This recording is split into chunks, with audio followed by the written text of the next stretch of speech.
What's going on, everyone? Andrew from IDB here. Satechi has another new product being released, which is their kind of multi-charger. It's got a USB-C port right there on top with 60 watts of output power. It's going to be great for any of the latest Macs.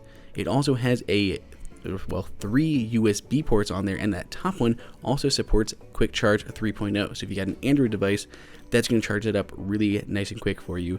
There's a bit of an extension cable, which makes it a great travel accessory. Unfortunately, 60 watts may not be quite enough if you're looking for the 15-inch MacBook Pro, which can handle up to 87 watts of power, but we're definitely getting there.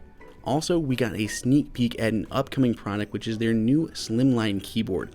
It's a new slim keyboard. It matches perfectly not only with Satechi's other desktop products that are all made out of the same aluminum, but it just really works well with any Apple products in general.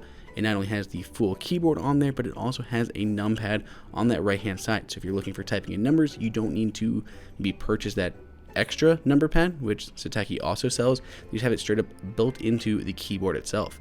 It'll also work with multiple devices, so you can jump between them, whether you have it connected to your iPad and your Mac, or you have one for your iPad and your Mac at home and at work. It connects over USB-C, and on the back there's also a little power switch. It's really nice, it's slim, lightweight. You can see underneath it's just got a plastic bottom and a lightweight aluminum frame. We're definitely excited to go hands-on with this when it finally releases later this year. If you haven't seen it, they have also released a new Apple Watch and iPhone dual charging stand, which is very nice. It blends in perfectly well, comes in that space gray and that gold color option, and just allows you to easily charge both devices at the same time. If you have any questions, let us know down below in the comments. Go ahead and subscribe. Until next time, this is Andrew for IDB.